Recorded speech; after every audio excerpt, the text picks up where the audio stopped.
the light. Lead me from the earth to the open skies. Lead me from death to eternal life. Oh Lord, lead me from the unreal to the real. Oh Lord, lead me from the darkness to the light. Lead me from the earth to the open skies. Lead me from death to eternal life.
We would ask now of death.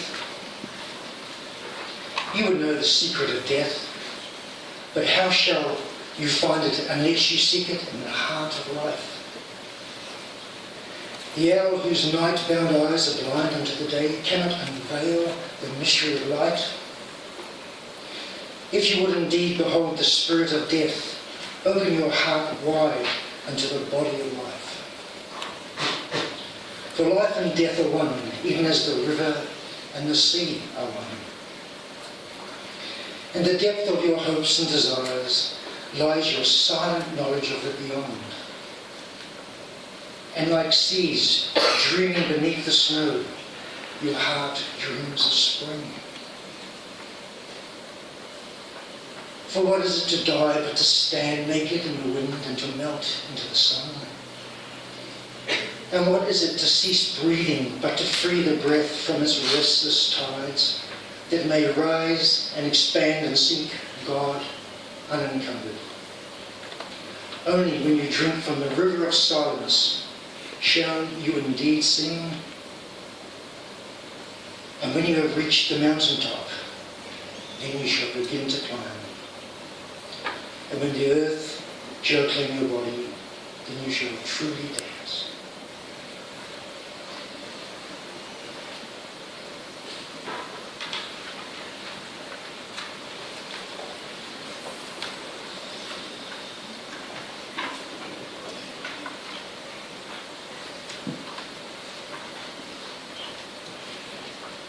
Good morning, everyone. My name is Catherine Bruce, and I've been given the great privilege of sharing Nicole's celebration of life with you. There are a few more seats available down front if anybody would like to come and sit down and join us. Please come in. There's room for everyone today.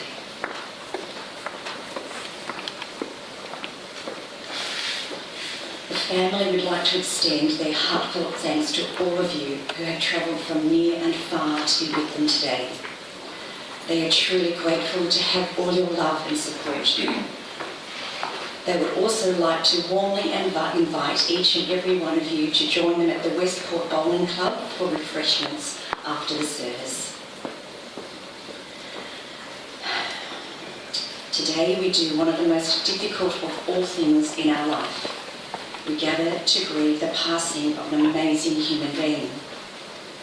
Our beautiful Nicole was a much loved, respected, kind and caring, hard-working and decent young woman in our community, a warm and loving person, a daughter, a sister, a granddaughter, a niece, a cousin and a very dear friend. We gather to honour Nicole's memory and to support one another in grieving a loss that is the hardest death to mourn, death that is chosen. To all of you gathered here today comes a grief and loss that strains the ability to bear, to endure the enormity of it and go on. We are in a time of mourning. The pain is real. It cannot be denied. It cannot be minimised. It cannot be ignored, and it must be lived through. It is the very sad reality that Nicole is gone. But it is also the reality that Nicole will now live within us. May our mourning be strengthened with faith that Nicole is resting peacefully. We come today absolutely in our grief and our pain, but maybe our anger, in our doubt, in our confusion. But dear family and friends, today is an opportunity to remind us that death cannot take your love and affection for Nicole away from you. Nicole's spirit runs deeply through her mum and dad and brother, and will live on through all of us while we keep talking about her. There will be tears of sadness for a loss of life that was maturing and blossoming, mingled with the tears of possibilities, rivers to cross, mountains to climb, challenges to be faced and conquered. While grief is never an easy burden to bear, it never more so than when it comes to us when we can only regard as untimely fashion. It causes to arise within us many questions about ourselves and what we might or might not have done to make things different. Questions about the one we loved and just what she experienced in her journey that had become dark and fragile over the last year or so. No one should feel guilty by Nicole's choice to leave us, and there is nothing any of us could have done. Nicole's decision came from a struggle within her and is something almost incurable. Leading neurosurgeons and medical scientists are unable to find a cure or an answer. But in the midst of our brokenness and our brokenheartedness, may we identify the grace of love that sustains us, love that endures beyond death. May there be peace and healing. May there be acceptance that Nicole chose her healing into death. May we affirm all that was good and true and generous and beautiful in Nicole's life. May we affirm the love in which she was conceived and nurtured and sent forth, a free-spirited being who made her own decisions. She filled us with a sense of wonder, her great capacity to love and to act upon that ability to love, not just in her local community, but far-reaching. We loved and admired Nicole for who she was, and she knew we all loved her too. Our grief, however, is also a measure of our humanity. This is an incredibly sad time for family and friends, particularly as the ties of love and friendship were so strong. The heart that breaks open can contain the whole world. Keep breathing. Trust that your heart is large enough. Let us speak together without guilt or judgment or blame. Let us have courage. But let's be reassured, knowing Nicole would cherish the moments of joy, of friendships, achievement, sharing and love. She was full of love, and she would light up the room with her presence.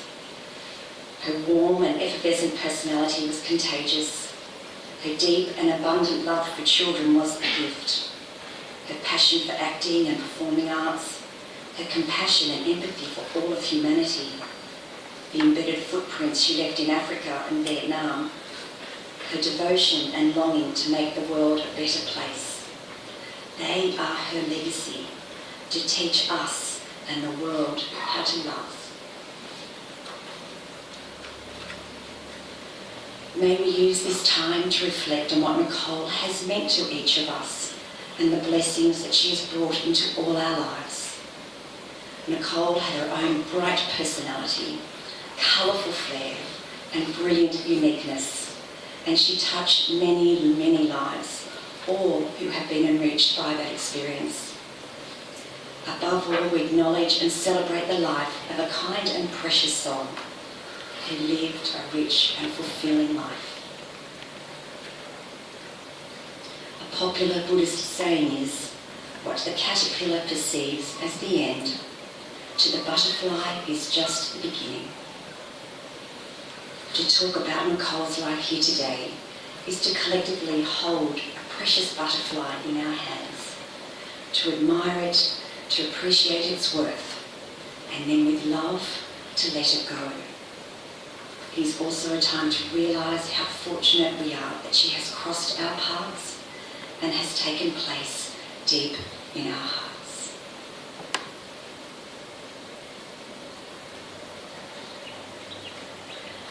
So let us now celebrate the life of Nicole by sharing her stories and all that she meant to us. On a full moon night on the 10th of July in 1990, Nicole was born safely into the arms of her mum and dad, Jackie and Clive. They named her Nicole Marie Stewart, and 2 years later she became a big sister, a little mummy, to her brother James. The family lived here on the beautiful mid-north coast town, Port Macquarie, where she grew up and became a very loving, well-loved and vibrant little presence in her community. She was born fearless and with an adventurous spirit. She needed to be stopped from crawling directly into the ocean waves when she was 8 months old. Family trips in the four-wheel drive along the rough gravel road between Port Macquarie and Crescent Head were filled with her squeals of delight. The rougher the road, the louder her squeals.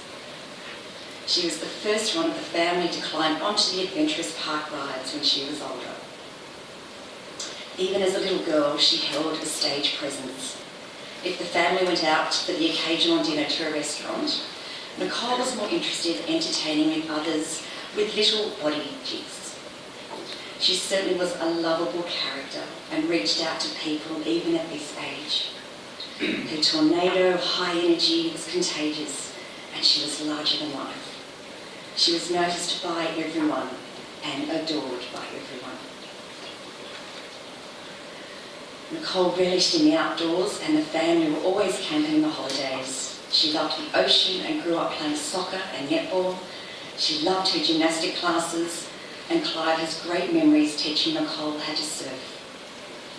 Even in her later years, fitness was a priority, and she looked after herself by running fitness classes and some martial art classes with her dad.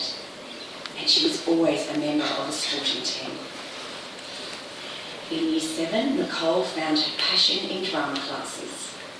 She and her very proud teacher, Mrs. Sandra Thompson, are still friends to this day. With Sandra's guidance and loving support, Nicole won a Stedford after a Stedford in Port, and by Year 10 was one of the champions for her age up and down the coast. And now we would like to invite Nicole's stepsister Emily to read a poem which was written especially for Nicole by Sandra, who unfortunately wasn't able to be here today. Nicole was a big inspiration to Emily to study drama in high school. Nicole, most beautiful in body and mind, passionate about all creatures great and small. You fought injustice in the world and believed in equality for all. Nicole, you worried so much about others. They were all your brothers and sisters. Your spirit, passion, warmth and love will forever shine down from above. My beautiful Nicole, you will always hold a special place in my heart.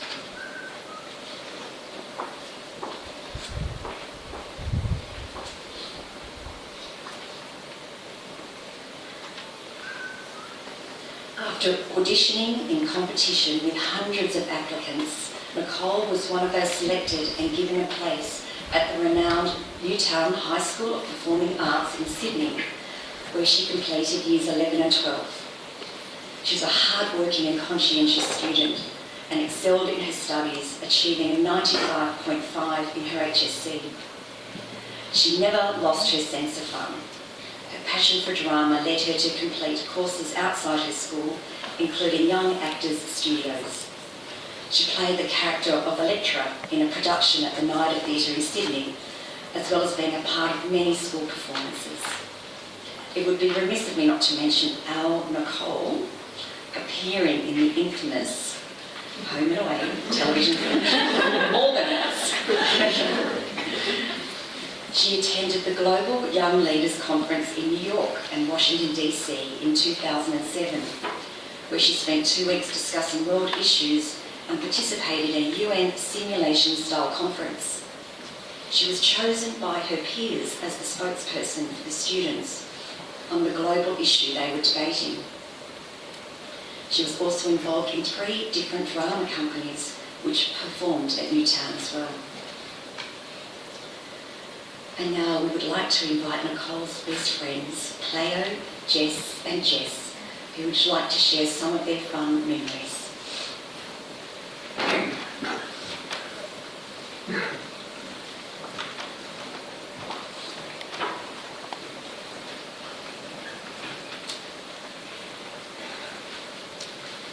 I remember someone once telling us that you were an indigo child and I a rainbow one. Indigo children, the some believe, are the warriors. They fight for love, for peace, for what they believe the world can be. They fight for the rainbow children so that they may live in a better world. They fight for the people. You fought for the people and for the ones you love. You fought for me. From the moment I saw your stripy rainbow pants, I knew I wanted to be your friend. Only someone truly strong, confident and independent would wear something like that the day she's meeting people from a new school for the first time. Only someone like you. That to me has always reflected on who you are. You did not care whether you were perceived as cool or uncool. You had a mission and rainbow colours quite suited it. Your mission was to spread love because you had too much of it in your heart. Your mission was to create peace because you had seen it in your dreams so many times. Your mission was to protect the ones you love. You never wavered from this. You were completely devoted to your task. I remember you sleeping next to me last year, and every night you would wake up with every sound that seemed out of the ordinary. I remember trying to tell you that you didn't have to, that we were safe.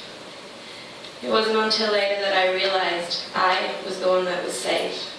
I was safe because you were guarding me, watching over me so that I could continue dreaming next to you.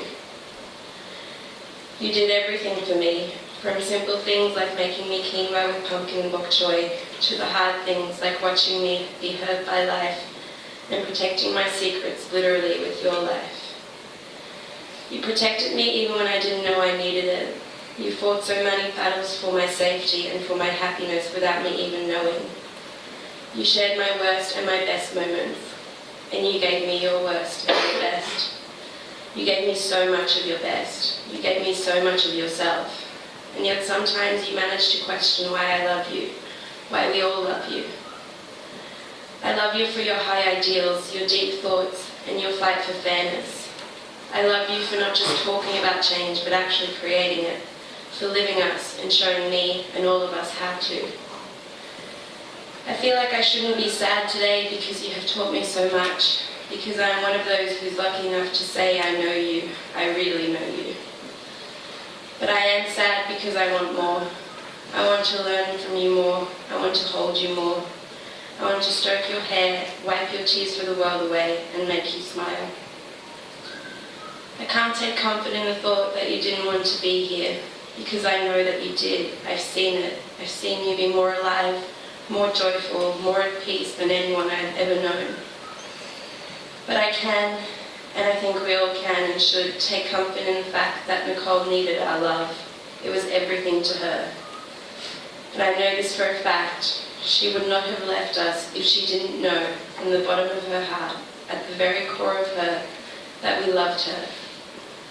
That we love her with all our hearts and always will. I love you, Nicole. I know you know that. And thank you. Thank you for your devotion to me, for giving me true love, and for being my warrior.